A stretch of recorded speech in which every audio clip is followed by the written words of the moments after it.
42వ వచనం. యేసు చూపు పదము ఈ విశ్వాసమును స్వస్థపరిచింది వారితో చెప్పాను. చిన్న ప్రార్థన. పరిశుద్ధుడైన ప్రభువా, ప్రేమగల మా తండ్రి, నీ ఘనమైన గొప్ప పరిశుద్ధ నామాన్ని స్తుతులు స్తోత్రాలు చెల్లిస్తూ ఉన్నాను నాయన. గడిచిన వారం అంతా, గడిచిన కాలం అంతా నీ దయతోని కృపతో మమ్మల్ని కాచి కాపాడి భద్రపరిచి సచోర్యపరచంగా భద్రపరిచిన కృతజ్ఞతలు స్తోత్రాలు. అది కూడా నా యోగ్యతను పడుతుండగా ప్రభావం నీ దాసుడైన నా ప్రార్థన ఆచరించాను. చూడొచ్చిన బిడ్డలను, ప్రేమించిన బిడ్డలు ప్రభావం అయ్యా, ప్రతి ఒక్కరూ సువార్త నీ విలువైన వాక్యాన్ని ప్రభావం అంగీకరించి హృదయాలు వెనగల చెవి గ్రహించి మన సంస్కరించి దయించుకుని ప్రార్థిస్తున్నాను. నా ఆశ్రయదులుగా నా చూడాలి. మా నోటి మాటలు, మా హృదయ ధ్యానం నీ దృష్టికి అంగీకారం చేసుకున్నామని యేసుక్రీస్తు నామములో ఈ ప్రార్థనకు సమర్పిస్తున్నాను తండ్రి. ఎక్కువ చేసి మా ఆదివారం వరకు ఏర్పాటు చేస్తున్నాను. సువార్త పాఠ్యభాగంలో మనం ఒక వచనాన్ని మనం చదువుకున్నాం. ఏ వచనం? 42. యేసు చూపు మందము నీ విశ్వాసం నిన్ను స్వస్థపరిచిన వారితో చెప్పింది. యేసుక్రీస్తు వారు మానవుడికి ఈ లోకానికి వచ్చిన తర్వాత మానవులందరి రక్షణ కొరకు, పాప పరిహార్థం కొరకు ఈ లోకానికి ఆయన వచ్చి ఉన్నాడు. జాగ్రత్తగా వాక్యం విన్నాడు. అయితే వచ్చిన క్రమంలో ఆయన ఏం చేశారంటే 3.5 సంవత్సరాలు తండ్రి అయిన దేవుని చిత్తాన్ని నెరవేర్చడానికి, ఆయన పరిచర్య ధర్మాన్ని జరిగించడానికి ఆయన కోరుకున్నాడు. 3.5 సంవత్సరాల పరిచర్య. ఆ పరిచర్య క్రమంలో ఒకనొక రోజు ఆయన 35వ వచనం చదువుకున్నట్లయితే, ఆయన యెరికో పట్టణముకు సమీపించిన 31 నుంచి చదువుకుందాం. ఆయన తన 12 మంది శిష్యులను పిలిచి, ఇదిగో యెరూషలేముకు వెళ్ళుచున్నాము, మనుష్య కుమారుడు గురించి ప్రవక్తల చేత వ్రాయబడిన మాటలను నెరవేర్చబడును, ఆయన అన్ని జనులకు అప్పగింపబడును, వారు ఆయన అపహసించి, రెండవది ఏంటంటే అవమానపరిచి ఆయన మీద ఉమ్మివేసి ఆయనను కొరడాలతో కొట్టి చంపుదురు, 3వ దినమున ఆయన మరలా లేచినని చెప్పింది. ఇది ప్రవక్తల ద్వారా వ్రాయబడిన మాటలు అని చెప్పి అపోస్తులుగా ఆయన 12 మంది ఏర్పరచుకున్న శిష్యులను ఒక చోట కూర్చి ఆయన చెబుతున్న మాటలు. అయితే ఆ క్రమంలో 35వ వచనం చదువుతాం. ఆయన చెప్పిన తర్వాత ఆయన యెరికో పట్టణంకు సమీపించినప్పుడు ఒక గుడ్డివాడు త్రోవ పక్కన కూర్చున్నాడు. కూర్చుని ఏం చేస్తాడంటే భిక్ష పడుకుంటున్నాడంట. త్రోవ పక్కన కూర్చుని భిక్షాటన చేస్తున్నాడు. అంతకున్న లోపం ఏంటంట? గుడ్డితనం. ఒక గుడ్డివాడు త్రోవ పక్కన కూర్చుని భిక్షాటన చేస్తూ ఉన్నాడు. జనసమూహం దాటిపోవచ్చినట్టు వాడు చప్పుడు విని ఇదేమని అడగగా, వారు నజరేయుడైన యేసు. సరే, మార్కు సువార్త చదువుదాం. ఇక్కడ లోకా అయితే ఒక గుడ్డివాడు అన్నాడు. మార్కు సువార్త చదువుదాం. మార్కు సువార్త 10వ అధ్యాయము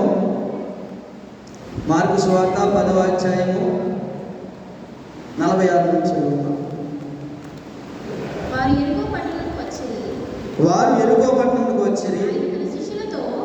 మార్కు కూడా అదే సందర్భాన్ని ఇక్కడ రాయడం జరిగింది. చదువుతాం. వారు యెరికో పట్టణంకు వచ్చిరి. ఆయన తన శిష్యులతోనూ బహుజన సమూహంతోనూ యెరికో నుండి బయలుదేరి వచ్చి ఉండగా, ఎవరంట? తీమాయి కుమారుడు. మొట్టమొదటిగా కోట్ చేస్తున్నారు, పేరు రాయబడింది. మార్కు గారు, లోకా గారు రాయన పేరు ఈయన రాస్తున్నాడు. ఏం పేరంట? తీమాయి కుమారుడు. మొట్టమొదటి మనం గుడ్డివాడని చదువుకున్నాం. గుడ్డివాడిగా రాయబడింది. తన తండ్రి పేరు కానీ తన పేరు కానీ రాయబడలేదు లోకా సువార్తలు. అయితే మార్కు సుస్పష్టంగా రాస్తున్నాడు. ఏంటంట? తీమాయి కుమారుడు బర్తిమయి. త్రోవ పక్కన కూర్చున్న గుడ్డివాడి పేరంట బర్తిమయి. తన తండ్రి పేరు తీమాయి. ఇక్కడైతే వాళ్ళ తండ్రి గారి పేరు కానీ అతని పేరు కానీ కోట్ చేయలేదు. కానీ మార్కు గారు అయితే చక్కగా రాశారు. ఏంటంట? తన తండ్రి తీమాయి, తన కొడుకు ఆ గుడ్డివాడు బర్తిమయి అని గుడ్డి భిక్షకుడు ఎక్కడ? త్రోవ పక్కన కూర్చుండేది. ఈయన నజరేయుడైన యేసు అని వాడి విని ఏం చేశాడ? చదవాల. దావీదు కుమారుడా నన్ను కరుణించమని కేకలు వేయ మొదలుపెట్టెను. దావీదు కుమారుడా నన్ను కరుణించమని మొదలుపెట్టెను. లోకా సువార్త 18:37 చదువుకున్నామా? లోకా సువార్త 18:37. ఇక్కడ నుంచి 18:37. నజరేయుడైన యేసు ఈ మార్గమును వెళ్ళి చూడాలని వారితో చెప్పిరి. మార్కు సువార్త 10:47 చదవడము. మార్కు సువార్త 10:47. ఈయన నజరేయుడైన యేసు అని విని, దావీదు కుమారుడా యేసు నన్ను కరుణించుమని కేకలు వేశాడు. విన్నాడు, జనసమూహం వెళ్తున్నాయి, ఆయన గుడ్డివాడిగా ఉన్నాడు. విన్నాడు, వినేమన్నాడా, దావీదు కుమారుడా నన్ను కరుణించుమని కేకలు వేశాడు. ఆయన కోట్ చేస్తున్నాడు. ఆయన ఎవరు కుమారుడో కోట్ చేస్తున్నాడు. దావీదు కుమారుడా నన్ను కరుణించుమని కేకలు వేశాడు. అక్కడ తర్వాత సందర్భం, ఓరకొండమని అనేకులు వాడిని గద్దించారు, కానీ వాడు దావీదు కుమారుడా నన్ను కరుణించమని మరి ఎక్కువగా కేకలు వేశాడు. మొట్టమొదటిగా అతనికి ఏంటి లోపం? గుడ్డితనం. ఎక్కడ కూర్చున్నాడంటే త్రోవ పక్కన కూర్చున్నాడు. త్రోవ పక్కన కూర్చుని యేసు వెళుతున్నాడని విని ఏం చేశాడంట? మౌనంగా ఉండలేదు. యేసు వెళ్తున్నాడని మౌనంగా ఉండలేదు. ఏం చేశాడంట? మార్కు సువార్తలో మనం కంటున్నాం. ఏం చేశాడంట? దావీదు కుమారుడా కరుణించమని కేకలు వేశాడంట. దావీదు కుమారుడా కరుణించమని కేకలు వేశాడు. ఎందుకు కరుణించమని కేకలు వేశాడంటే, తనకున్న గుడ్డితనం నుంచి విడుదల దయచేస్తాడని యేసుక్రీస్తు వారిని ఆయన నమ్మాడు. తన గుడ్డివాడిగా ఉన్నాడు, తన భిక్షాటన చేస్తున్నాడు. దావీదు కుమారుడా నన్ను కరుణించమని కేకలు వేశాడు. అనేక మంది ఒకడు వెళ్తున్నారు, ఆ జనసమూహం వెళ్తున్నారు. అయినప్పటికీ దావీదు కుమారుడా నన్ను కరుణించమని కేకలు వేశాడు. కొంతమంది అన్నారంట ఊరుకో అన్నారంట. కొంతమంది ఊరుకో అన్నారంట. ఊరుకున్నాడా? తనకున్న గుడితనాన్ని బట్టి ఊరుకున్నాడా? ఊరుకోలేదు. ఎప్పుడైతే నజరేయుడైన యేసు ఆ మార్గాన వెళ్తున్నాడని విన్నాడో తనని ఊరుకోలేదు. ఎలా వేశాడంట? మొదటి కేకలు మాత్రమే వేశాడు. రెండవది మరి ఎంత ఎక్కువగా కేకలు వేశాడు. ఎందుకు మరి ఎంత ఎక్కువగా కేకలు వేశాడంటే, దావీదు కుమారుడు దాటిపోయేవాడు కాదు. దావీదు కుమారుడైన నజరేయుడైన యేసు కేక వేస్తే దాటిపోయే దేవుడు కాదు. కేక పోసే రావడానికి ఈ లోకానికి మానవుడిగా తండ్రైన దేవుడు యేసుక్రీస్తుని మానవుడికి ఈ లోకానికి పంపలేదు. ఆయన చిత్తం కాదు. దిక్కులేని వారిని ఆదరించడానికి, గుడ్డి వారికి చూపు కలగడానికి, పేదలకు సువార్త ప్రకటించడానికి ప్రభు ఆత్మచేత అభిషేకించబడి పంపబడిన వాడే ఈ నజరేయుడైన యేసుక్రీస్తు, దావీదు యొక్క కుమారుడు. ఆయన త్రోవ పక్కన కూర్చుని పిలిస్తే జనసమూహంతో పాటు ఆయన వెళ్తున్నాడు. కానీ వీళ్ళ పిలుపు చూసి ఆయన నిలిచాడు, కేక వేశాడు. ఊరుకుండమంటే ఊరుకుంటే కాక అతని గుడ్డితనం పోతుందా? చెప్పలేం. మనం ఊరుకుంటే మనకున్న బలహీనతలు పోతాయా? మనం ఊరుకుంటే మన జీవితంలో మార్పు ఏమైనా వస్తుందా? దేవుణ్ణి పిలవకపోతే, దేవుని యందు విశ్వాసం ఉంచకపోతే మనకున్న లోపాలు చాలా ఉన్నాయి. కానీ ఈరోజు ఆ లోపాల నుంచి వివృద్ధి చేసుకోవడానికి, ఈరోజు మనకున్న గుడ్డితనం తొలగిపోవడానికి, ఈరోజు మనకున్న ఎటువంటి బలహీనత తొలగిపోవడానికి, మన కుటుంబంలో సమస్యలైనా ఏదైనా తొలగించే దేవుడు మనకున్నాడు. ఆయన ప్రతిరోజు మన దగ్గరికి రావాలని కోరుకున్నాడు. ప్రతి ఆదివారం మీ ముందు మీ ఒళ్ళో ఉంటున్నాడు. ఆయన మాటలు వినిపిస్తున్నాడు. ఆనాడు దావీదు కుమారుడు ఆ గుడ్డివాడు ముందు నుంచే కాదు, ఈరోజు మన ముందు ఇస్తున్నాడు. మనకు ఆయన మాటలు వినిపిస్తున్నాడు. ఆయన ఆ గుడ్డివాడు ఆయన యేసుని దాటిపోనివ్వలేదు. ఆ రోజు పోనిస్తే కాక అతను గుడ్డివాడికి అలాగా ఉండడమ్మా. ఆ రోజు ఊరుకుంటే ఆ రోజు ఆ గుడ్డివాడు చూపు పొందుతాడా? పొందడు. ఎందుకు ఊరుకోలేదంటే యేసుక్రీస్తు దాటిపోతే నా గుడ్డితనం నుంచి విమోచన, నాకు చూపు.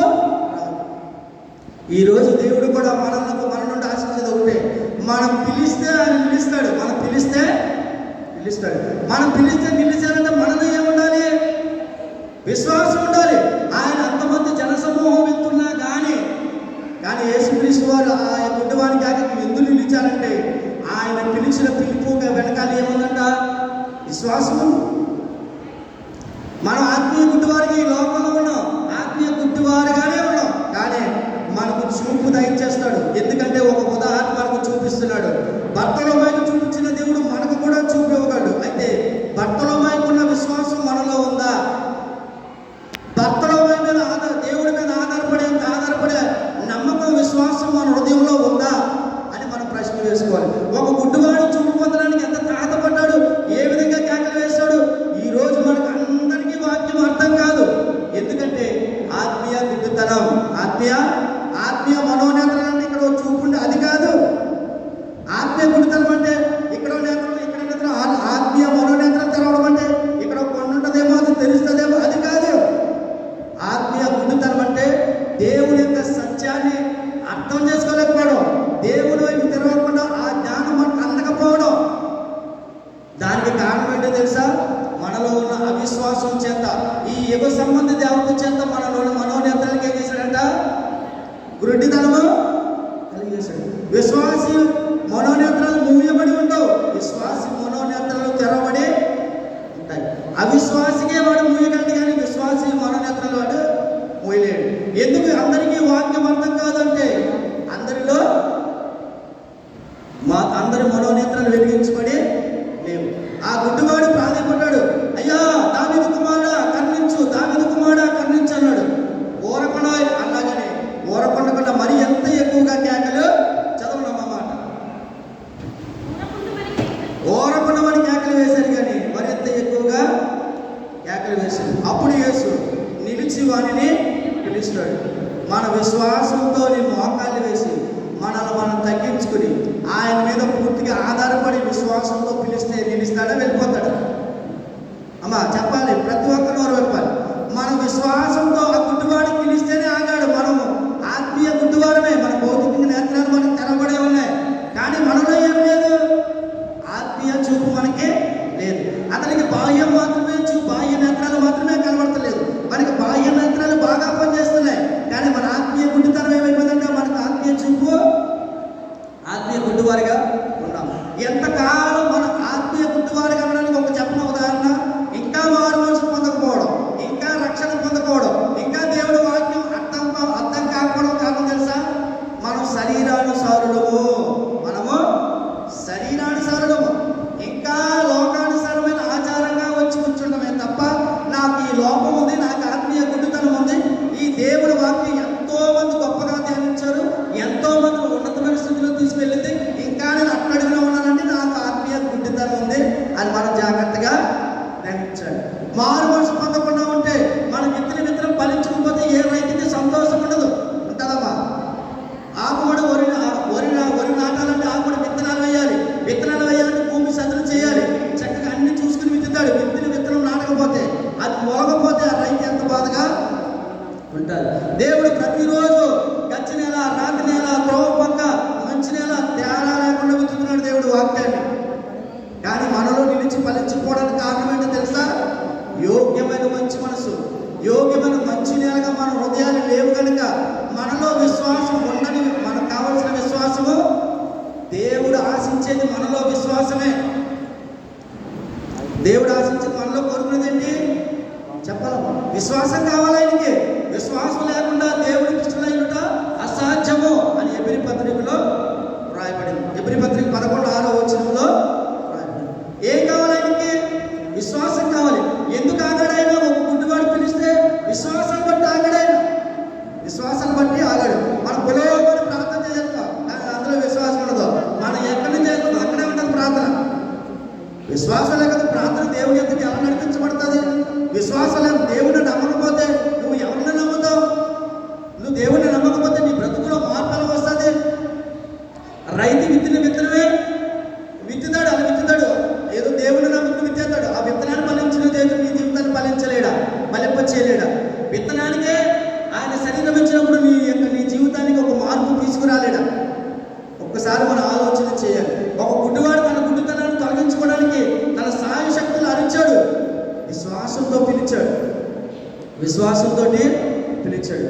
మనలో ఎంతమందికి విశ్వాసం ఉందో మనల్ని మనము పరీక్షించుకోవాలి. ఒక గుడ్డివాడు ఆ గుడ్డితనంలో ఉండలేక పిలిచాడు, కానీ మనం దానికి అలవాటైపోయాం. సాతాను ఎందుకు వాక్యాన్ని ఎత్తుకుపోతున్నాడో పోయిన వారంలో చెప్పబడింది వాక్యం. సాతాను ఎందుకు ఎత్తుకుపోతున్నాడంటే మన గుడ్డివారు కనుక ఎత్తుకుపోతున్నాడు. ఒక దాగోడకలు మన ఇంటికి వెలుగు ఉండి ఎత్తుకెళ్ళిపోతాడేదన్నా చెప్పాలమ్మా? మనం రెడీగా ఉన్నాం, వెలుగుకున్నాం, దొంగడు చేయాలని తీసుకెళ్తాడా? తీసుకెళ్ళాడు. మనం వెలుగుకున్నాం. ఆత్మీయ గుడ్డితనం ఉంటే దొంగోడు కానీ ఎవడొచ్చినా ఏదైనా పట్టుకెళ్ళిపోతాడు. వాక్యం ఎందుకు ఎత్తుకుపోతున్నాడు సాతాను? మన గుడ్డివారుగా ఉన్నాం. ఆయన ఈ వాక్యం ద్వారా మనతో ఏం మాట్లాడుతున్నాడంటే, మీరు ఆత్మీయ గుడ్డివారిగా ఉన్నారు. బర్తలోమేకు చూపించిన నేను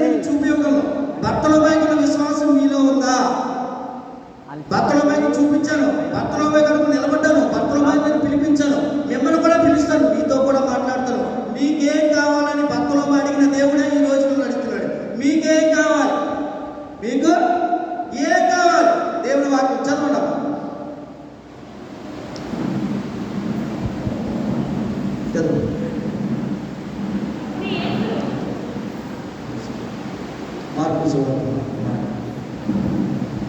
49. అప్పుడు యేసు నిలిచి పిలువుడని చెప్పగా గుడ్డివాడిని పిలిచి ధైర్యం తెచ్చుకోను, ఆయన నిన్ను పిలుచుడని నమ్మని వాడితో చెప్పి అంతటా వాడు ఏం చేశాడంట, బట్టను పారవేసి దిగ్గున లేచి యేసునందుకు వచ్చాడు. ఎందుకు అంత స్పీడ్గా వచ్చాడంటే ఖచ్చితంగా ఆయన కార్యం జరిగిస్తాడు. ఎందుకు అంత స్పీడ్గా బట్టను పారవేసి దిగ్గున లేచి యేసునందుకు ఎందుకు వచ్చాడు, యేసునందుకు వచ్చాడు, ఖచ్చితంగా ఆయన పని జరిగిపోయినట్టే.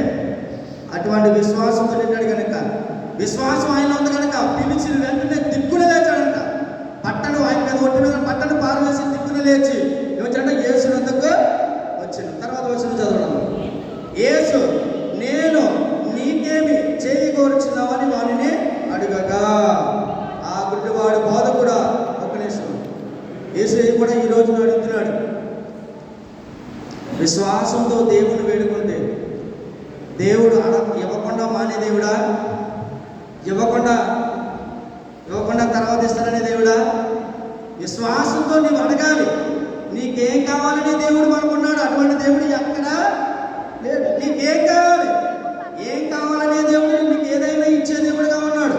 అయితే మనలో ఏం కావాలని దేవుడు ఆలోచిస్తున్నాడంటే విశ్వాసము కావాలి.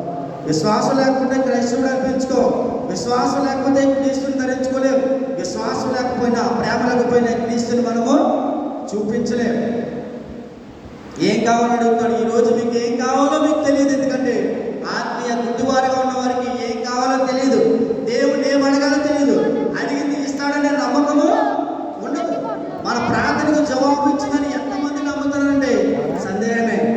ఎందుకంటే మన ప్రార్థనకు జవాబు వస్తుందా రాదా అనుకున్నప్పుడే దానికి జవాబు రాదు. అవిశ్వాసం ప్రార్థన దేవుని సన్నిధికి మన విశ్వాసంతో ఎప్పుడైతే దేవుడికి విశ్వాసం ఉంచి దేవుడి వైపు తిరిగి దేవుడి మీద పూర్తిగా ఆధారపడతామో దేవుడు ఎటువంటి సమస్యనైనా వినగలడు. ఎటువంటి సమస్య అయినా విశ్వాసం ఆయన ఎందుకు చేర్చగలదు. ఎటువంటి సమస్య అయినా ఆయన దగ్గర నుంచి జవాబు మనకు తీసుకుని రాగలదు. మన లోపంలో మట్టిలో కలిసిపోయి మనుషులు నమ్ముతాం బాగా, కానీ మట్టిలో తిరిగి లేపు మహిమనిచ్చే దేవుని మాత్రం మనము నమ్మం. మనిషిని బాగా నమ్ముతాం, అందుకే బాగా మోసపోతాం. దేవుడిని మాత్రం నమ్మం. ఈ లోపల ఏ మానవుడిని నమ్ముతాడు, కానీ దేవుడిని మాత్రం ఎందుకంటే మానవుడి మీద ఉన్న నమ్మకం దేవుడి మీద ఉండదు. అందుచేత ఈ గుడ్డివాడు తన గుడ్డితనంలో ఉండిపోవాలనుకోలేదు. ఈరోజు మనం కూడా అనేక సంవత్సరాల నుంచి, అనేక నెలల నుంచి, అనేక వారాల నుంచి ఈ మందిరం తొక్కని వారు ఎవరూ లేరు. ఇక్కడ కూర్చుని దేవుని వాక్యాన్ని వినని వారు ఎవరు లేరు. కానీ మనలో ఒకవేళ గుడ్డితనం ఉంటే కాక ఈ భర్తమయ్య ఒక ఉదాహరణగా ఉన్నాడు. మనలో కాక ఆత్మీయ గుడ్డితనం లేదనుకోకూడదు. వాక్యం మనల్ని ఏం చేస్తుంది, అది కీలులోకి మూలుగుల్లోకి దూరి పరిశీలన చేస్తుంది. మన విశ్వాసమా కాదని మనుషులు మెప్పించుకోవచ్చు. నేను విశ్వాసాన్ని బైబిల్ పట్టుకుని తిరగవచ్చు. నీలో విశ్వాసం ఉందా లేదని వాక్యం మనల్ని పరిశీలన చేస్తుంది. వాక్యము కీలుల్లోకి మూలుగుల్లోకి అన్నింటినీ శోధించినప్పుడు విశ్వాసము కాదా అవునా కాదని పరిశీలిస్తాడు. ఓ వాక్యం మనుషులు మారుస్తున్నప్పుడు ఆ వాక్యంలో విశ్వాసమా కాదా అని పరిశీలన చేయదా చేస్తాడు. కింద వాళ్ళు చదువుతాం. వాక్యము మనల్ని పరిశీలిస్తాడా పరిశీలించదా? సత్యం చదువుతాం.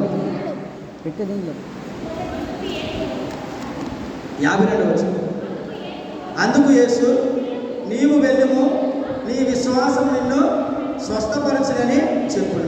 అందుకు యేసు ఏమన్నాడా, నీవు వెళ్ళుము, నీ విశ్వాసం నిన్ను. ఆయన విశ్వాసం ఉందని ఎలా తెలిసింది ఆయనకి?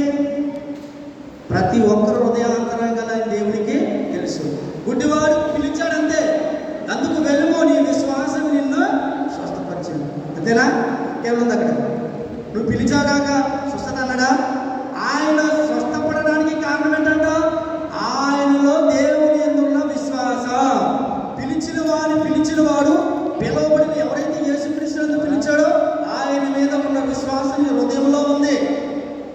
యేసుక్రీస్తుని విశ్వాసంతో నింపబడ్డాడు కనుక ఊరుకో అన్నా కానీ ఊరుకోకుండా ఎందుకు పిలిచాడంటే విశ్వాసి ఎవరి మాట విశ్వాసం ఊరుకోడు. ఎందుకు ఊరుకోడంటే ఆయనలో విశ్వాసం ఉంది. యేసయ్య కూడా వెళ్ళిపోడు, ఎందుకంటే ఆయన విశ్వాసంతో పిలుస్తుంది కనుక యేసయ్య మాత్రం దాటిపోలేదు. ఈరోజు గుడ్డివాడిలో విశ్వాసం ఉన్నదో లేదో మనం తెలుసుకోగలుగుతున్నాం. ఏమన్నాడంట?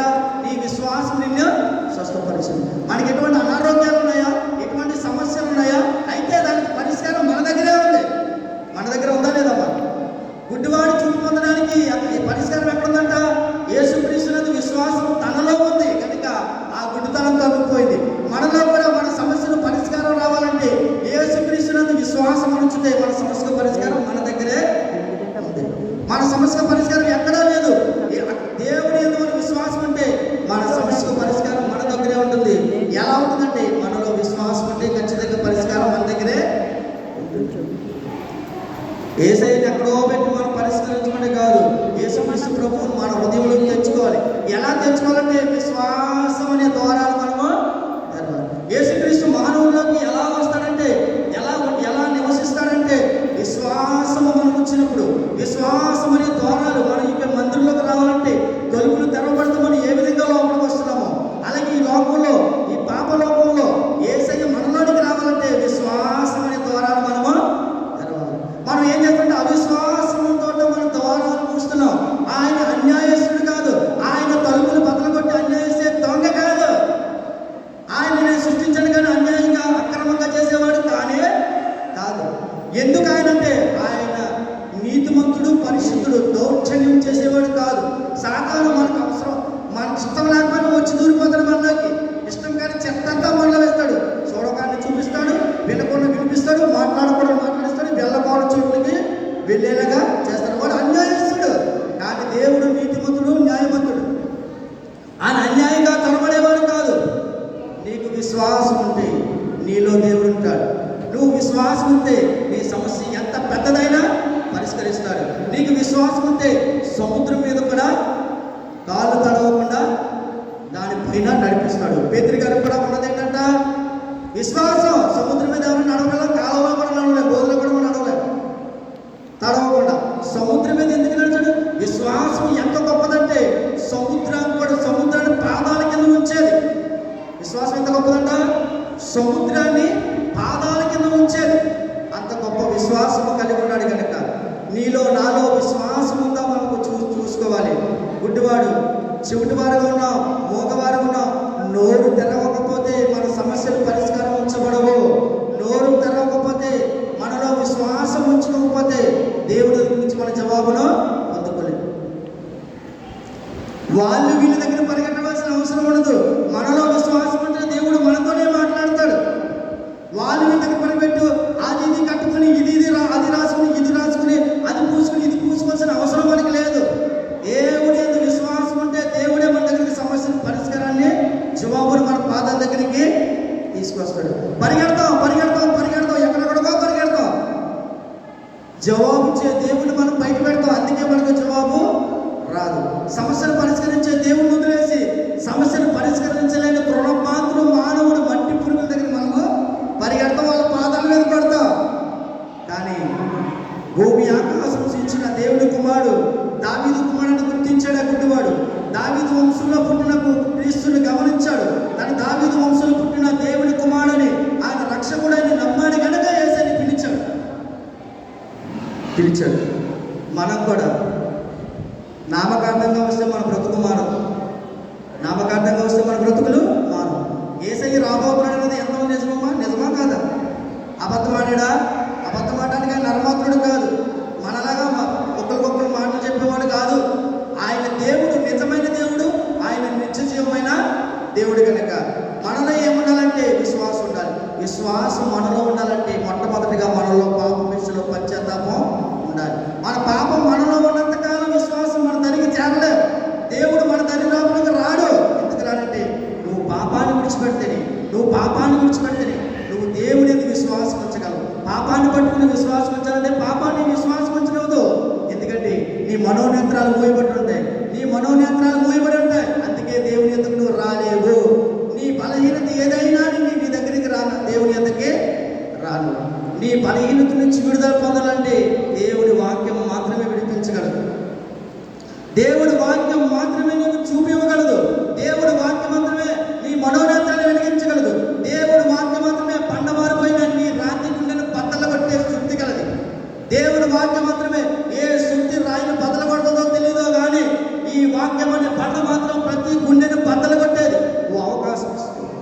మారడానికి అవకాశం ఇస్తే, నువ్వు మారాలని ఆలోచన కలిగి నీ గడప మందిరాన్ని తొక్కి ఇక్కడ కూర్చుంటే, మారు మనసు రక్షణ పొందాలని ఉద్దేశం కలిగి ఉంటే, ఇంకా నువ్వు లోకము, భర్త, భార్య, బిడ్డలు అందరికీ ఉన్నారు. యేసయ్య రాబోతున్నాడు. నువ్వు బాగా మీ ఆవును బాగా పోషించు, ఈ బిడ్డలు బాగా చూసుకున్నా, పరలోక రాజ్యం వచ్చే అనడు. నువ్వు బాగా బాగా పోషించదు నేను అనట్లేదు. కానీ దేవుడి విషయంలో నీ బతికేంటి, దేవుని దగ్గర నీ స్థాయి ఏంటి, దేవుని దగ్గర మన యొక్క విలువ ఏంటి? నీ కొరకు ప్రాణం పెట్టిన వారి కొరకు నువ్వు బ్రతకవా? లేకపోతే ఈ లోకంలో మనుషులు వెంబడపడికి మనుషులను స్తుతిస్తున్నావా? మనుషులకు దాసులుగా ఉంటున్నావా? మనుషులను విశ్వాసం ఉంచుతున్నావు తప్ప నీ కొరకు సిలువలో రక్తం కాల్చిన, సిలువలో చనిపోయిన యేసుక్రీస్తు మాత్రం ఏమాత్రమైనా నువ్వు బ్రతికిన 60-70 సంవత్సరాల్లో కనీసం లేస మాత్రమైన విశ్వాసం ఉంచవా? ప్రతి దానికి లెక్క ఉంది. ప్రతిరోజు ప్రతి దానికి లెక్క తిన ఒక రోజు ఉంది. ప్రతి ఒక్కరిని నిలబెట్టే సమయం ఉంది. తిన్న దాని కానించి, ఖర్చు పెట్టిన దాని కానించి, సమయం కానించి ప్రతి దానికి దేవుడు లెక్క అడిగాడు కనుక, లెక్క అడిగే దేవుడు అనుకున్నాడు కనుక, లెక్క చెప్పే స్థితిలో మనం ఉన్నామో లేమో ఒకసారి మన హృదయాంతరంగాలను పరిశీలన చేసుకోవాలి. గుడ్డివాడు తన గుడ్డివాడుగా ఉండడం ఇష్టం లేదు. ఇంకా మనం వ్యభిచారం, ఇంకా దొంగతనం, ఇంకా చూడడం, ఈ పాప చీకట్లో వాక్యం దగ్గర రాకుండా ఇంకా దాంట్లోనే చూపుతున్నావేమో. ఈరోజు దేవుడు వాక్యం సూటిగా మాట్లాడుతుంది. దేవుడు వాక్యం ద్వారా మాట్లాడుతున్నాడు. ఆనాడు గుడ్డివాడు చూపి ఎలా పొందాడు, ఈ వాక్యం ద్వారా ఎలా పొందాడో చూపిస్తున్నాడు. మనం ఎలా పొందాలో కూడా ఒక మార్గాన్ని మనకి చూపిస్తున్నాడు. ఆ గుడ్డివాడు చూపు పొందడానికి కారణం తెలుసా? విశ్వాసం. నీవు ఆత్మీయ గుడ్డితనం పోగొట్టుకుని దేవుడి వైపు చూసి నువ్వు మారు మనసు పొందాలంటే ఆధారం కూడా విశ్వాసం. మారు మనసు ఉందా? రక్షణ ఉందా? మారు మనసు కాకపోతే ఎంతకాలం అయింది? మారు మనసు పొందకుండా ఎంతకాలం దేవుని వాక్యాలు వింటాం? మారు మనసు పొందకుండా ఎందుకు వచ్చి ఆచారంగా వచ్చి కూర్చున్నాం? మారు మనసు ఫలబడత లేకుండా ఎందుకు? ఒక చెట్టు, ఒక మొక్క వేస్తే అది ఫలించకపోతే పీక అవతల పడేసే మనసంతం కలిగిన మనము, దేవుడు ఎన్నో మొక్కలుగా మనల్ని వేశాడు. ఎదిగినారా, ఫలించారా అని దేవుడు అడుగుతాడు. ఫలించకపోతే పీకేసిన ఎండిపోయిన మొక్కలు మనం చూస్తున్నాం, చూడట్లేదమ్మా?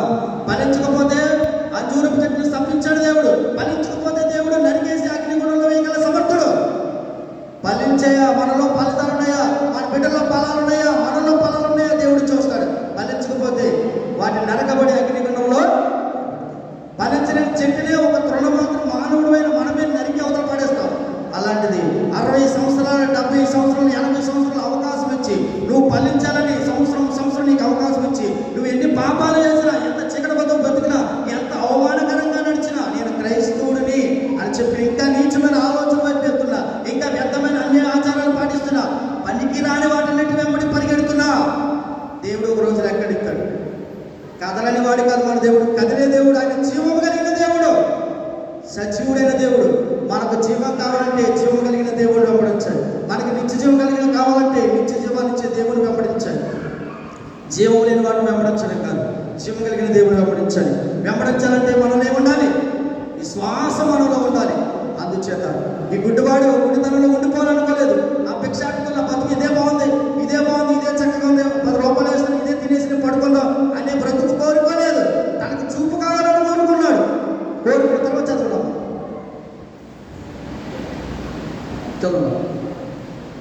అందుకు యేసు నీవు వెళ్ళము, నీ విశ్వాసం నిన్ను స్వస్థపరిచను చెప్పాను. వెంటనే వాడు ఏం చేయడమా, త్రోవను ఆయన వెంట చూపు పొంది వెళ్ళాడు. అంతకుముందు గుడ్డివాడిగా ఎక్కడ ఉన్నాడు? త్రోవ పక్కన. గుడ్డివాడు ఉన్నప్పుడు త్రోవ పక్కన ఉన్నాడు. చూపు పొందిన తర్వాత ఎక్కడికి వచ్చాడు? త్రోవలోకి వచ్చాడు. ఈరోజు కూడా మనం ఈ లోకంలో ఉన్నామంటే దేవుని త్రోవలో మనం లేము. ఈ లోకంలో ఉన్నాం మనం. ఈ లోకంలో ప్రతి ఒక్కరూ దేవుని మార్గంలో లేరు. ఈ గుడ్డివాడు చూపు పొందిన తర్వాత ఎక్కడికి వచ్చాడంటే త్రోవలోకి వచ్చాడు. చూపు పొందక ముందు త్రోవ పక్కన ఉన్నాడు. విశ్వాసం ద్వారా త్రోవలోకి రావడానికి దేవుడే మార్గాన్ని తెరిచాడు. మనలో విశ్వాసం ఉంటే మనం ఎక్కడికి వస్తాం? త్రోవ పక్కన ఉన్న గుడ్డివాడు ఏ విధంగా త్రోవలోకి వచ్చి యేసయ్యను వెంబడించాడు. ఈరోజు మనం యేసయ్యను వెంబడించకపోవడానికి కారణం ఏంటంటే లోకంలో వెంబడిస్తున్నాం కనుక యేసయ్యను వెంబడించలేకపోతున్నాం. లోకంలో ఉన్న వాళ్ళన్నింటినీ చూసి అవి మనకి సంతోషం అనుకున్నాం, అవి మనకు టైం పాస్. ప్రతి ఒక్కరితో సూటిగా దేవుడు వాక్యం మాట్లాడుతున్నాడు. నీకు టైం పాస్ కోసం దేవుడు అవకాశం ఇవ్వట్లేదు బ్రతకడానికి. 2024 సంవత్సరాల వరకు నేను టైం పాస్ కొరకు నీ బ్రతికలేదు. ఆయన టైం పాస్ రక్తం కాచలేదు. టైం పాస్ కొరకు ఆయన ఏదో ఆయన సిలువ కాచి మానవుడిగా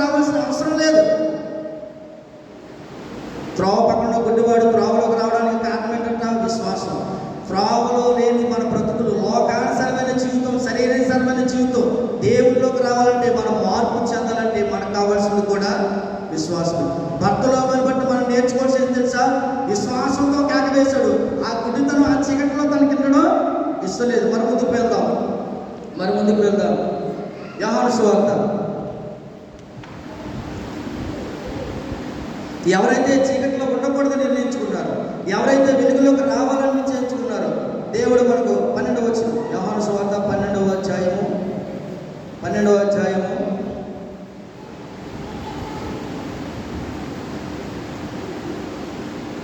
36వ వచనం. 36వ వచనం. క్షమించున్నాను. 12:46 చదువు. 12:36. మీరు వెలుగు సంబంధులైనట్లు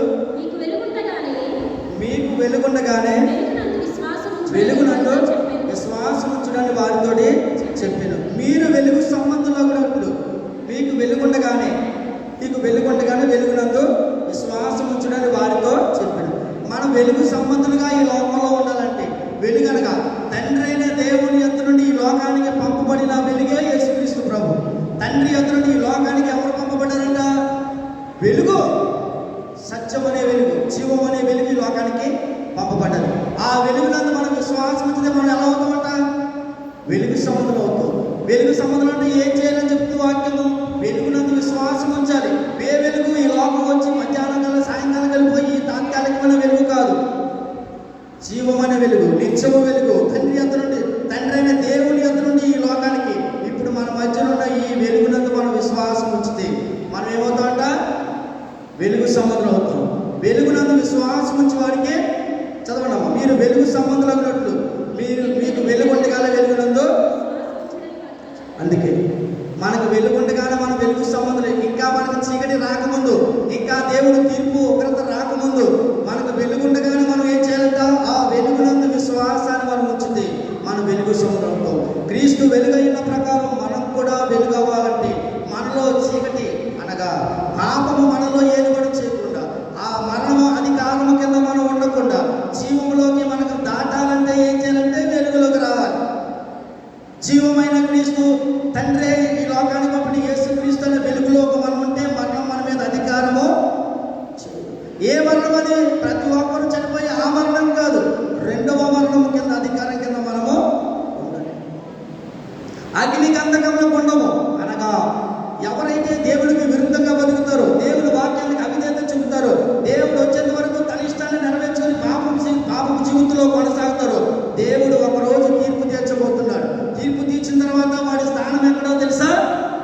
అగ్ని గంధకము గల ఉండము. అది ఎవరికి నిర్ణయించబడిందంటే అపవాది వాడి దూతలకు, ఆ క్రూర మృగానికి, ఆ ఘట సర్పానికి ఏర్పరచబడిన స్థలమే అగ్ని గంధకల గుండము. ఇంటి దగ్గరికి వెళ్ళి చదువుకొని ప్రకటన గ్రంథంలో అది రెండవ మరణం. ఆ మరణం కింద మనం ఆ అగ్ని గంధంలో కూడా మన ఆత్మ నరకానికి వెళ్లకుండా, యుగాలు మన ఆత్మ నరకంలో కాలిపోకుండా ఉండాలంటే మారు మనసు పొందాలి. వెలుగునందు విశ్వాసం ఉంచాలి. వెలుగు ఆయనలో జీవం ఉంది. వెలుగు ఏమిస్తుందంటే మనకి జీవాన్ని ఇస్తుంది, నిత్య జీవాన్ని ఇస్తుంది. ఆ వెలుగు ఎవరంటే యేసుక్రీస్తు ప్రభు. ఆ వెలుగు ఎవరంటే ఈ జీవవాక్యము, సత్యవాక్యము కనుక ఈ వాక్యమందు మనం విశ్వాసించాలి. ఈ వాక్యాన్ని మనం అంగీకరించాలి. పాపాన్ని విడిచిపెట్టాలి. చెడుతనాన్ని మనము మానుకోవాలి. 46వ వచనం చదువమ్మా. నా యందు విశ్వాసం ఉంచి ప్రతివాడు చీకటిలో నిలిచి ఉండుకున్నట్లు నేను ఈ లోకానికి వెలుగుగా వచ్చున్నాను. ఎవరి యందు విశ్వాసము? పంపిన దేవుడు, పంపబడిన యేసుక్రీస్తునందు ఎవరైతే విశ్వాసం ఉంచుతారో వాళ్ళు ఎక్కడ ఉంటారంట? చీకటిలో నిలిచి ఉండుకున్నట్లు నేను ఈ లోకంలోకి. ఎవరైతే యేసుక్రీస్తునందు విశ్వాసం ఉంటారో వారు చీకటిలోకి వెళ్ళరు. వెలుగులోకి వచ్చినవాడు చీకటిలోకి వెళ్ళడు. యేసుక్రీస్తునందు విశ్వాసం ఉంచేవాడు ప్రతివాడు, ఏ ఒక్కడో కాదు, ప్రతివాడు ఎవరైతే ఆయనందు విశ్వాసం ఉంచుతారో, ఆ వెలుగైన యేసుక్రీస్తునందు ఎవరైతే విశ్వాసం ఉంచుతారో చీకటిలో నిలిచి ఉండకున్నట్లు నేను ఈ లోకంలోనికి వెలుగుగా వచ్చున్నాను. మనందరి కొరకు సిలువలో ఆయన మన పాపాలతో చనిపోయాడు. మనం చీకటిలో బ్రతకాలని కాదు, చీకటి సంబంధమైన నరకంలోకి మన యుగాలు కాలిపో మన ఆత్మ నరకానికి వెళ్ళాలని కదా ఆయన ఉద్దేశం. మనం అందరం మారు మనసు పొందాలి. చీకటిలో ఉన్న ప్రజలను వెలిగించడానికి, వెలుగులోకి తీసుకురావడానికి ఈ లోకానికి ఆయన తండ్రి అయిన దేవుడు కుమారుడు యేసుక్రీస్తుని ఈ లోకానికి పంపించాడు. చీకట్లో ఉన్న మనల్ని వెలుగులోకి నడిపించడానికి ఈ వాక్యాన్ని మనకి ఇచ్చాడు. జ్ఞానం లేకపోవడమే చీకట్లో బ్రతకడం. అంతటా అందరూ మారు మనసు పొందాలని దేవుడు ఆజ్ఞాపించాడు. అంతటా అందరూ మారు మనసు పొంది దేవుడు సత్యము గురించిన అనుభవ జ్ఞానం పొందుకోవాలని దేవుడు ఇచ్చాడు.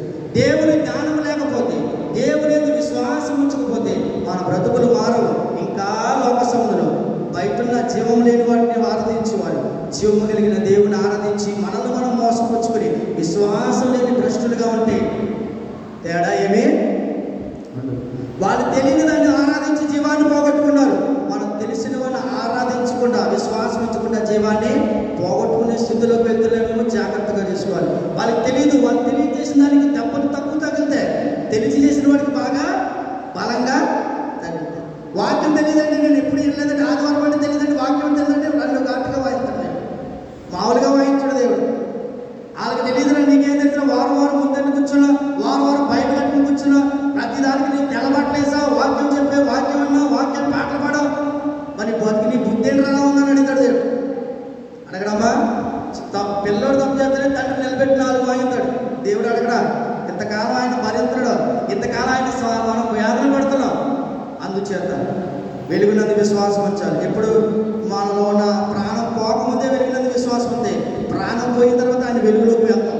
వెళ్తామా? డౌటా? ప్రాణం పోకముందు ఆయన విశ్వాసం ఉంచితే ప్రాణం పోయిన తర్వాత ఆయనతో పాటు యుగాలు నిత్యత్వంలో నిత్య జీవాన్ని అనుభవిస్తాం. ప్రాణం పోయేదాకా మనం దేవుని నమ్మకపోతే ప్రాణం పోయిన తర్వాత లేపుతాడు ఆయన. ప్రతి ఒక్కరికి తీర్పు ఉంది. సమాధిలో సముద్రంలో చచ్చిపోయిన వాళ్ళని, భూమి చచ్చిపోయిన కాలిపోయిన వాళ్ళు మొత్తం అందరినీ లేపుతాడు. తప్పించుకునేవాడు అమ్మడం ఉన్నాడు. ప్రతిది పట్టుకొచ్చి దేవుడికి అప్పగించాల్సిందే. సముద్రం అందులో ఉన్న మృతులను అప్పగిస్తుంది. భూమి కానీ పాతాళంలో ఉన్న వాళ్ళు కూడా దేవుడికి అప్పగిస్తుంది. ఎందుకు తెలుసా? వాళ్ళు లెక్క తేల్చిన దేవుడు లెక్క తెలుస్తుంది. పాతాళంలో కానీ బయటకు రావాల్సిందే. పాతాళం అందులో ఉన్న మృతుల్ని దేవుడికి అప్పగిస్తుంది. సముద్రంలో చచ్చిపోయిన తప్పించుకునే సముద్రంలో చచ్చిపోయిన సముద్రం కూడా వాళ్ళని అప్పగిస్తుంది. ఎందుకంటే దేవుడు లెక్క చేస్తే లెక్క తీర్చే దినం ఒక రోజు దినాన్ని దేవుడు నిర్ణయించాడు కనుక చీకటి బ్రతకూడదు. భర్తలో ఏమన్నాడు? చీకటి ఇష్టపడలేదు, గుడ్డివాడికి ఇష్టపడలేదు, తనకు చూపు కావాలి. అందుకే దేవుని విశ్వాసం ఉంచాడు. యేసుక్రీస్తు దాటిపోతే నా గుడ్డితనంలా ఉండిపోతాను, మార్గం పక్కన ఎలాగే నా జీవితం ముగిసిపోదు. కానీ మార్గం పక్కన ముగిసిపోవడానికి కాదు, మన కొరకు ఆయన శిలువలో చనిపోయింది. లోకంతో పాటు నాశనం అయిపోవడానికి భూమి ఆకాశాలు వెంకటమైన వ్యాధులతో గతించిపోతాయని పేతురు పత్రికలో రాయబడ్డారు. గతించిపోయి ఈ లోకంతో ఇదితో కాదు, మనం గతించుకోకూడదు. మనం విశ్వాసం ఉంచాలి. ఆయన విశ్వాసం ఉంచినప్పుడు సహాయం చేస్తాడు. మత్తయి సువార్త 7 చదువుకుంది. మత్తయి సువార్త 7వ అధ్యాయం.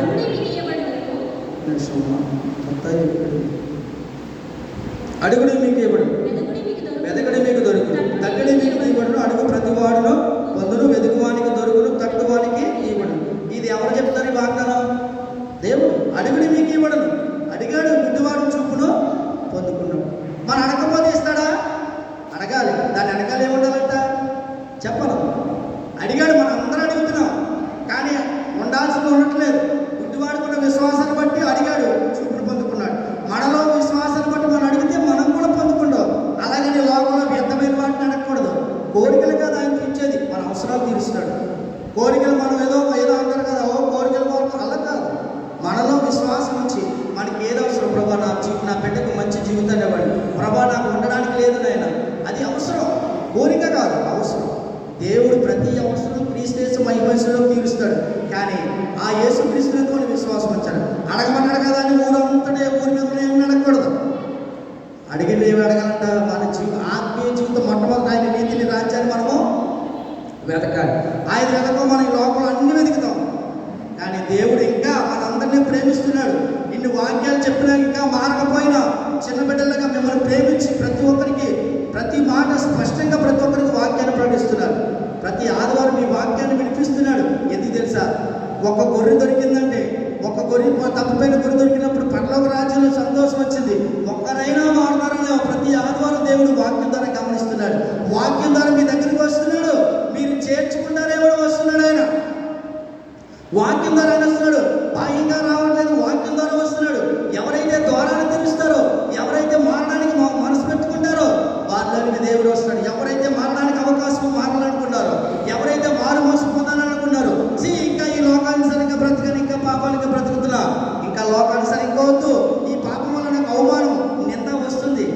దీనివల్ల నాకు మంచి పేరు ఏం రావట్లేదని ఎవరైతే చెడుతలా సహించుకుంటారో దేవుడు వాక్యం చెప్తుంది మారు మర్చిపోతుంది. అడుగుతున్నాడు నీకేం కావాలి అని అడిగాడు.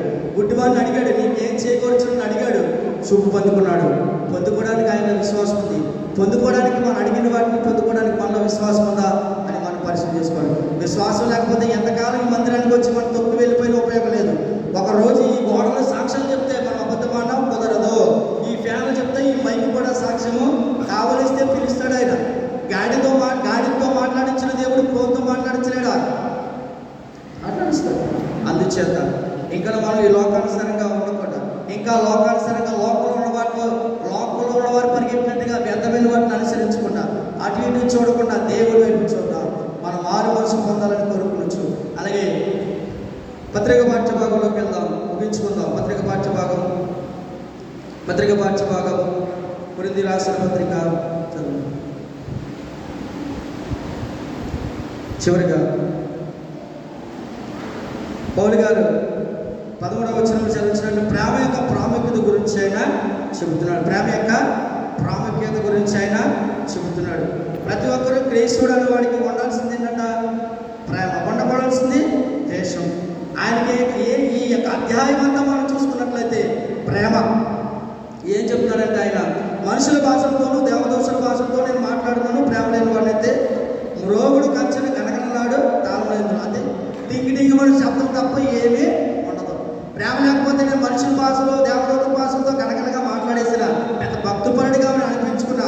నాలో ప్రేమ లేకపోతే నేనేంటంట ఎత్తుడను. అదే ఆయన చెప్తున్నాడు. రెండవది ప్రవచించు కృపావరం కలిగి మర్మములన్నీ జ్ఞానవంతి ఎరిగిన వాడని ప్రవచించేవారు. దేవుడి గురించిన ప్రవచనాల గురించి జరగబోయే సంగతులు నేను ప్రవచించినా కానీ దేవుని జ్ఞానము మర్మాలు నేను తెలియపరిచినా కానీ నాకు ప్రేమ లేకపోతే చదవడం ప్రేమ లేకపోతే వ్యర్థము. ప్రవచించు కృపావరం కలిగి మర్మములన్నీ జ్ఞానవంతి ఎరిగిన వాడైనను కొండలను పెంకినింపగల పరిపూర్ణ విశ్వాసం గలవాడను. పరిపూర్ణమైన విశ్వాసం ఉన్నా సరే, జ్ఞానం ఉన్నా సరే, విశ్వాసం ఉన్నా సరే, మర్మాన్ని తెలియపరిచే జ్ఞానం కానీ అన్నీ ఉన్నా కానీ ప్రేమ లేని వాడినైతే నేను నీకు భాషలు వచ్చి మర్మాలు తెలుసు, అన్నీ తెలుసు, స్వస్థత వరాలు ఉన్నాయి, కృపావరాలు ఉన్నాయి, అన్ని వరాలు ఉన్నాయి, కానీ ఎన్నున్నా ప్రేమ లేకపోతే వ్యర్థం. అదే చెప్తాడు. ప్రేమ లేకపోతే ప్రేమతోనే ప్రారంభం లెక్కేసుకుంటే ప్రేమతోనే ఒక క్రైస్తవుని జీవితము ప్రేమ యొక్క ప్రాముఖ్యత తెలుసా? ఎన్ని వరాలున్నా కొండలను పెగిలించే పరిపూర్ణమైన విశ్వాసం ఉన్నా నాలో ప్రేమ లేకపోతే నేను వ్యర్థుడు. పౌలు గారు చెప్తారు. ప్రేమ ఎలాంటిదో చెప్తాం. 4వ వచనం చదువుకుని ముగించుకుందాం.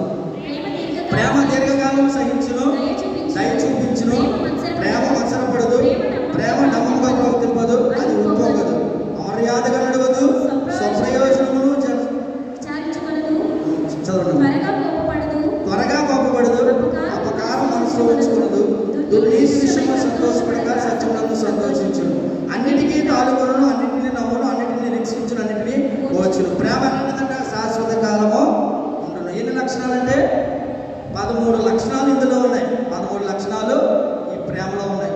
అందుచేత వరాలున్నా, స్వస్థత వరాలున్నా, భాషల వరాలున్నా, మర్మాలు తెలిసిన, దేవుని జ్ఞానమంతా తెలిసిన ప్రేమ లేకపోతే వ్యర్థుడను అంటున్నాడు. ప్రేమ లాంటిదంటే ఒకప్పుడు లేనిది కాదు. భాషలైనా నిలిచిపోతాయి, స్వస్థత వరాలైనా ఆగిపోతాయి, జ్ఞానమైనా కొంత మట్టికి తెలుస్తుంది, కొంత మట్టికి మనకి దేవుడి పరిపూర్ణ జ్ఞానం ఎవరికి తెలియదు. కానీ ప్రేమ మాత్రం శాశ్వత కాలం అనేది పరిపూర్ణది. చివరిగా 11వ వచనం కాగా విశ్వాసము, నిరీక్షణ, ప్రేమ ఈ 3 నిలిచిన వీటిలో శ్రేష్టమైనది క్రైస్తవ ఆధ్యాత్మిక జీవితంలో మనకి ప్రాముఖ్యమైనది. మనకు కావాల్సిన విశ్వాసం, నిరీక్షణ, ఈ ప్రేమ ఉంటాయి. ఈ 3 ఉంటాయి. కానీ ఈ మూడింటిలో ఆయన ఏం చేస్తున్నా ఈ మూడింట్లో విశ్వాసమా, నిరీక్షణ, ప్రేమ అని బేరీజు వేస్తాయి. ఈ మూడింటిలో శాస్త్రమైనది ఏంటంట విశ్వాసం కంటే నిరీక్షణ. అంటే విశ్వాసం అంటే చూడడం దాన్ని నమ్మడం, నిరీక్షణ అంటే ఆశాభావం అంటే నమ్మిన దాన్ని చూడడం. విశ్వాసం అంటే చూడడం దాన్ని నమ్మడం, నిరీక్షణ అంటే మనం దేని కొరకు ఎదురు చూస్తున్నామో దాని కొరకు మనం ఎదురు చూడడాన్ని నిరీక్షణ అంటారు. దాన్నే ఆశాభావం అంటారు. అందుచేత ఈ రెండింటికంటే విలువైనది, శ్రేష్టమైనది ఏంటంట ప్రేమ. 14వ వచనంలో ప్రేమ కలిగి ఉన్నటకు ప్రయాసపడాలి. ఈ లోపల వ్యర్థమైన వాటికి ప్రయాసపడకూడదు. ప్రేమ ఎంత విలువైనదో, ఎన్ని లక్షణాలు ఉన్నాయో దేవుడు చెప్పి ఈ వాక్యం ద్వారా పౌలు గారి ద్వారా సంఘంతో మాట్లాడుతాడు. మనతో కూడా మన సంఘంతో మాట్లాడుతున్నాడు. ప్రేమ లేకపోతే ఎన్ని వరాలు ఉన్నా, ప్రేమ లేకపోతే ఎన్ని మనం ఎంత సంపాదించుకున్నా, దేవుని ప్రేమ మనలో లేకపోతే, దేవుని ప్రేమ లేకపోతే భర్త భార్యతో మంచిగా ఉండదు, భార్య భర్తతో మంచిగా ఉండదు, బిడ్డల జీవితాలు మంచిగా ఉండవు, మన కుటుంబ పరిస్థితులు బాగోవు. దేవుని ప్రేమ ఉన్న కుటుంబం, దేవుని ప్రేమ ఉన్న కుటుంబం దేవునితో ఎల్లప్పుడూ ఉంటుంది, నిత్య జీవాన్ని పొందుతుంది. అట్టి కృప దేవుడు మనకు దయచేయును గాక. సమస్త జ్ఞానం ఇచ్చిన దేవుని యొక్క సమాధానం మన హృదయములకు మన తలుపులకు కాచి ఉండను గాక.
నా